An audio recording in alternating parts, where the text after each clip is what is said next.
What's up, YouTube? Recently got asked why I switched to a cheap 6-shot 38 special revolver for everyday carry. So I'm going to give you a couple of reasons why that was the choice for me. Not saying that you have to do this, but this is why I did it.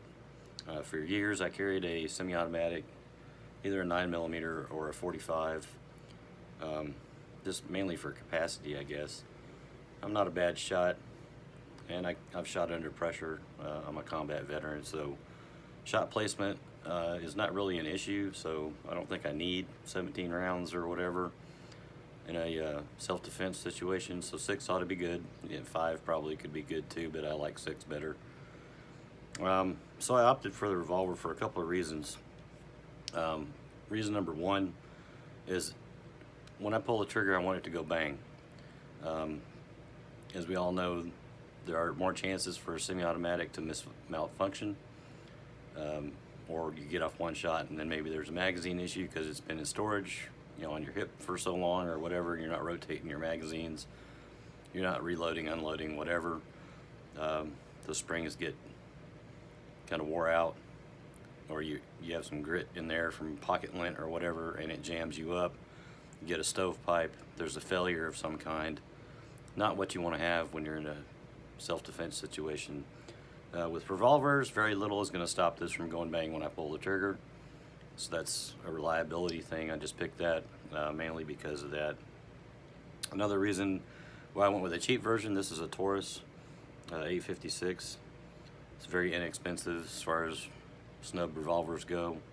The reason I picked an inexpensive one, because if I do get in a self-defense shooting situation, there is a good chance this weapon will be seized or taken into evidence or whatever, and I don't want a $700 to $900 45 going away into an evidence locker. I want something that's affordable, that I'm not going to miss terribly, that I didn't pay hundreds of dollars for. These are very inexpensive. I'm not telling you what to carry, I'm just telling you why I carry this. So that was reason number two. It's not very expensive. If it does go away and get put in evidence somewhere, okay, no big deal. I've got backups, and I'm not out, almost $1,000 or whatever. The other reason I went with a stainless version, and I think most people that carry should probably carry a stainless, is just because of corrosion resistance. If it's going to be next to your body, you're going to get sweat on it. It's going to be out in the humidity somewhat. I know a lot of people don't really take care of their carry firearms. You should, but in the off chance you happen to neglect it, stainless is probably a better option for you, right? Another reason I picked it is just the this particular model is just because of the ease of operation. It doesn't get much more simple than that. You throw one round at a time in there, and it's gonna go bang. This particular revolver, I kind of took me a long time to try to figure out if I wanted it or not. I went down and messed with it a little bit, and it was the trigger pull on this thing is really fantastic. Some people think it's probably heavy for self-defense. That's by design because there's no safety. But when you pull the trigger on this thing, it's very smooth. Double action is very, very, very smooth. Single action is exceptional. I don't know what the poundage is, because I'm not one of those guys that measures everything, but it's not much. It's really good. Shot placement on this thing is great. It's got the groove on the rear and a black ramp in the front.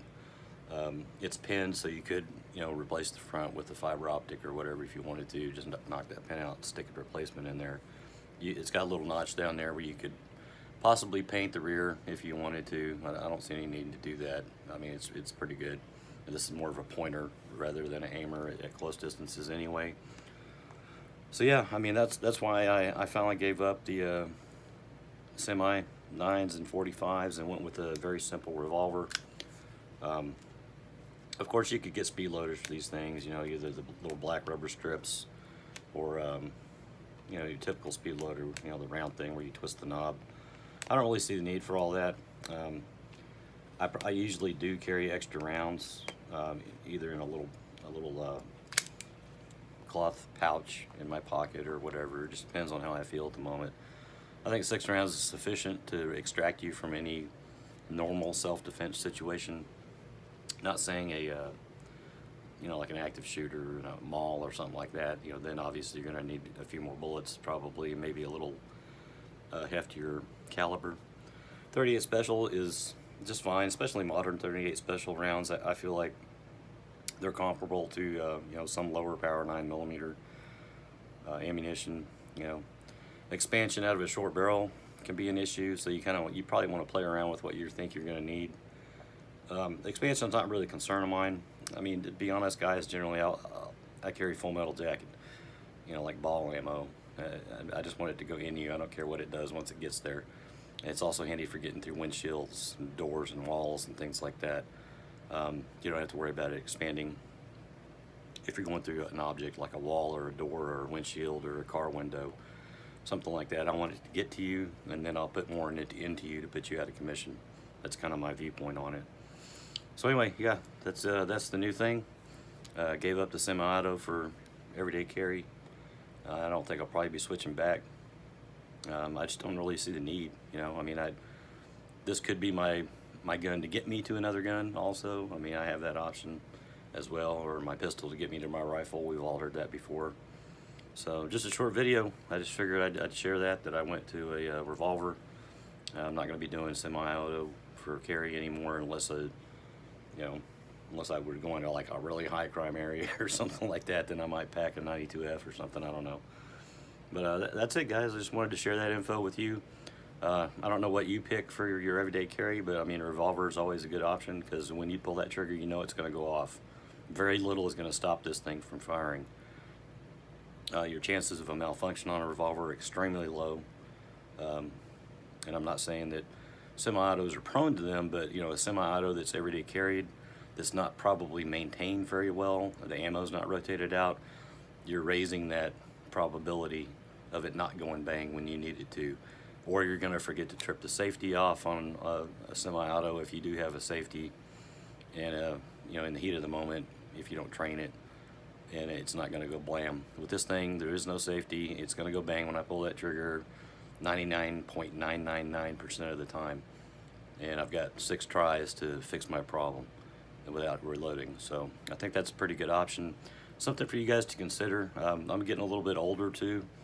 My vision's not what it used to be. My stamina is not what it used to be. So a revolver like this, with a very simple operation, you don't have to really think about what you're doing. You just pull it out, yank the trigger, and you're going. Maybe an option for you if you're kind of getting up there in years like me. For you younger guys that are hell-bent on semis, this is more of a fail-safe kind of a thing. It's not going to take down a grizzly bear or anything, but it'll definitely extricate you from a bad situation. So thanks for watching. I appreciate it. If you guys got some information or tips or have some comments, drop them in the comment section below. And thanks for watching.